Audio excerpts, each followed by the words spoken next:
Yeah, I absolutely agree with my right honourable friend that we absolutely do need to see change, and that was points very well raised. So the recent backbench debate on political finance rules also mentioned some case studies and evidence in previous elections of overseas donations. Sorry, I've just read that part, so sorry. So more recently, as people will be very much aware, Elon Musk proposed to donate a large sum to Reform UK, and while he could not make a personal donation, there are ways that he would possibly be able to get around the rules, which I shall go on to describe. The current rules about donations to political parties are defined in the Political Parties, Elections and Referendums Act 2000, which itself is based on the 1998 report by the Committee on Standards in Public Life, the funding of political parties in the United Kingdom. And I think a lot of what I've said already demonstrates how complex this actual area is. So it summarised the purpose of these rules by saying what happens here is the concern of those who live and work here, and the political parties should not be entitled to fill their coffers with donations from abroad made by persons and corporations who have no genuine stake in the country. So more recently, the electoral rules were changed in the Elections Act of 2022, which, for example, removed the 15-year limit on the right of British citizens living overseas to vote in UK parliamentary elections. And so British citizens living abroad can register on the electoral roll and donate to political parties with no time limit. So to be clear, under our current UK electoral law, foreign donations are banned as they are not a permissible source. Permissible sources are individuals in the UK electoral register, UK registered companies, trade unions, unincorporated associations and limited liability partnerships, or LLPs. It is also worth noting that under these rules, parties can accept donations or loans with no upper limit as long as they come from one of these permissible sources. Donations themselves are defined as money, goods or services given to a party without charge or on non-commercial terms with a value of over £500. It's worth noting, though, that there are additional rules around the thresholds for party headquarters and their local accounting, which I will not go into in any detail because it's not straightforward. And there are ways for foreign individuals to get around these rules. For example, a multinational corporation owned by a foreign national could legally donate to UK political parties. Additionally, unincorporated associations, which are permissible donors, do not have to conduct permissibility checks on their own donors, leading to a lack of transparency in their donations. Yes, I will. Thank you, the member, for giving way. She made an interesting point about the role of companies in this, and she specifically referred to Reform UK. Will she join me in putting on the record that Reform UK is not a political party, as are most of us, but in fact a limited company registered at Companies House, of whom the primary shareholder is the member for Clacton, and that where necessary, any change to legislation needs to incorporate that risk factor? Yeah. I thank my honourable friend for that intervention, and yes, I do fully agree with the statement that you've just made. So the Electoral Commission, the independent regulator for the rules, has said that this means that they could legitimately make donations using funding from otherwise impermissible sources, including from overseas. There are variable monetary penalties from the Electoral Commission for breaking the rules, which are outlined in the Political Parties, Elections and Referendums Act. These can be between £250 and £20,000, depending on the severity of the breach, which is another area that this petition seeks to address. There are many electoral reform recommendations from independent bodies which address some of the concerns in this petition. In relation to fines for breaking the rules, the Committee on Standards in Public Life report for 2021 recommended reviewing the maximum fines that can be issued for breaking electoral rules, saying the maximum fine the Electoral Commission may impose should be increased to 4% of a campaign's total spend or £500,000, whichever is higher. And the Electoral Commission also supports this, as they said in 2020, that the Scottish Parliament recently raised the maximum fine to £500,000 for Scottish referendums, and we believe this would be a reasonable benchmark for the maximum fine in relation to other parts of the UK's political finance regulations. So additionally, the Committee on Standards in Public Life recommends that political parties should introduce caps on donations, as they said that a cap of £10,000 should be placed on donations to a political party or regulated donee from any individual or organisation in any year. Obviously, that's their view. Similarly, Australia's new Electoral Reform Act has imposed caps on political donations and electoral expenditure after recent elections where a multimillionaire donated 117 million Australian dollars to a political party.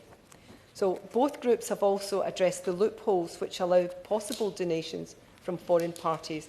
In particular, the Electoral Commission said last year that parties and campaigners should only accept donations from companies that have made enough money in the UK to fund their donation. So, yes, I will give way. There was a report of the Intelligence Scrutiny Committee here in Parliament 2020 that found several members of the Russian elite who are closely linked to Vladimir Putin identified as being involved with charitable and/or political organisations UK and having donated to political parties. I think it's really important we close these loopholes so we're not at risk of Russian interference. Yeah, I agree with my right honourable friend. So, to further close loopholes that allow foreign interference, they also added that the government should legislate to ban foreign organisations or individuals from buying campaign advertising in the UK. So, as public office holders, we are all beholden to the 7 principles of public life, also known as the Nolan Principles. These include selflessness, integrity, objectivity, accountability, openness, honesty and leadership. And for us to dedicate ourselves to these principles, we must ensure there is no question about the transparency and lawfulness of the donations that we receive. Any rules regarding electoral donations must reflect and represent these principles that we hold dear. The Labour Manifesto has promised to protect democracy by strengthening the rules on donations, and in December the Prime Minister's spokesman confirmed the government is committed to strengthening the rules around donations to political parties. And he further said that regarding the commitment to reviewing the rules on political donations, there would be a relevant update in due course. In her response to the debate in March, the Minister agreed that foreign money has no place in the UK electoral system and that the current rules do not provide strong safeguards. She also made clear the crucial role that the Electoral Commission has and the possibility that their roles and responsibilities may change. There is much evidence and many policy interventions to be considered before the government's approach to electoral reform is published. However, it is imperative that now is the time for robust legislation that works. So I'm looking forward to hearing the Minister's response, as well as so many honourable members from both sides of the House. I remind members that they should bob if they wish to speak, and they need to have been here at the beginning of the debate in order to speak. Interventions, should you take them, are meant to be just that. Short interventions relevant to the points that's being made. And can I just point out to members, if you are mentioning a current member of the House by constituency, you need to have informed them beforehand formally so that they know that they've been mentioned. The question is that this House has considered e-petition 707189 relating to the rules for political donations. I call Jamie Stone, Chair of the Petitions Committee. Thank you for calling me. I don't want to say much more other than what my intervention earlier. To say that I think that it's a very dangerous principle, because I have people say to me in the street, well, you know, it's getting like America. You can buy political results, you can buy politicians, you can buy policies. And that strikes me as something fundamentally dangerous. We call ourselves the mother of parliaments. And I think we pride ourselves on the way we do democracy in this country. And every time that's said to me, I feel that another little brick has been taken out of the edifice of what we do.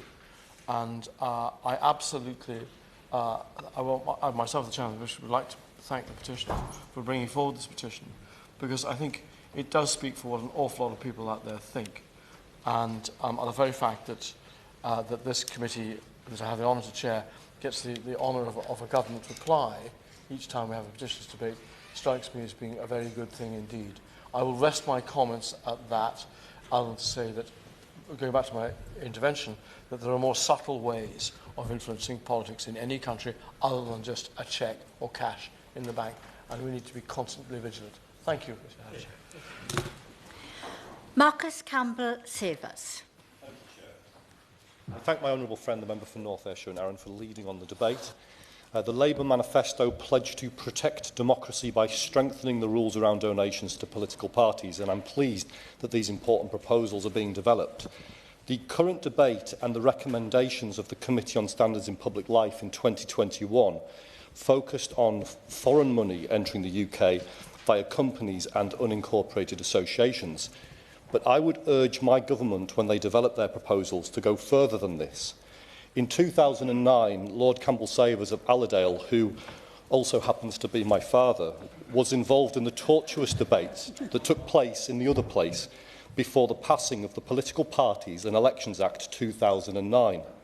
Working with other members, they secured an amendment to the government's proposals.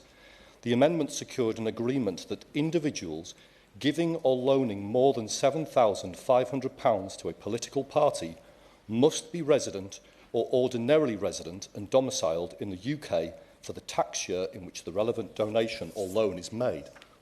The bill and this amendment was later given royal assent. But that clause, as in many pieces of primary legislation, was subject to the development of commencement regulations. At the time, the Minister of State envisaged that secondary legislation would be completed not long after the summer of 2010. A general election interrupted that process. But primary legislation is still in place, ready to be enacted. A quick win, you might say. The Conservatives expanded the number of foreign residents eligible to donate, as has already been said, that could fund political parties in our country enormously by removing the 15-year limit on British citizens overseas being able to vote and donate to a political party. So now up to 3.5 million overseas residents could influence elections. I'm going to take on the baton handed to me by my father and his colleagues in the other place, some of whom are no longer with us, and urge MHCLG and the Electoral Commission to take on the task of drafting the secondary legislation required to ensure that overseas residents who do not pay tax in this country do not continue to be allowed to influence the outcome of elections with their money. Oh, yes, but by all means. Giving way. The honourable member may not be aware that nearly $20,000 was donated to Sinn Féin's 2017 Assembly election campaign from the United States, representing nearly one-third of Sinn Féin's spending in that election. Those who have been so exercised about political donations here have often done nothing to close the loophole which allows huge amounts of foreign money to influence politics in Northern Ireland. Does the honourable member agree nowhere else would it happen in the world but paying the bills of a foreign political party? Yet that's what seems to happen when Sinn Féin. Does the member not agree that this loophole must close, and it should close very quickly? Campbell-Savers. The honourable member is quite right. I was unaware of that.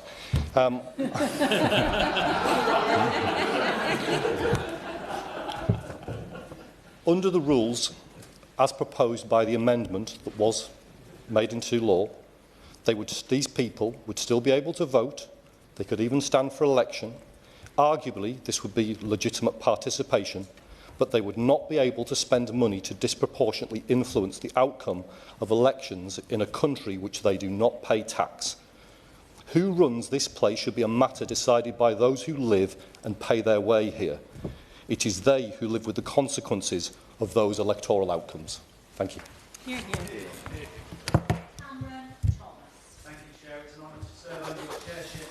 Conservative Friends of Russia, later renamed the Westminster Russia Forum, was founded in 2012 as a lobby group, posing as a think tank with absolutely no research published. It was founded at the Russian Embassy in London by, amongst others, Vladimir Putin's man in London, Sergei Nalobin, and Matthew Elliott, chief exec of the official Vote Leave campaign. The opening was attended by Boris Johnson and his wife, Carrie. To date, the public has never had access to the group's activities or fundraising records, but through this group, Putin's regime had access to Conservative MPs, and according to one of Britain's top spies, Kremlin money changed hands to influence the Brexit campaign. We know that the member for Clacton, who I will shortly be emailing, then leader of UKIP, met with the former Russian ambassador to London, Alexander Yakovenko, which the member for Clacton initially denied. We know that Aaron Banks, who donated millions to the Leave campaign, met with the Russian ambassador at least 3 times. We know that the event's organisers for the forum were largely London-based businesses, but with interest in Russia, and that at its peak, events drew 170 attendees. We also know that the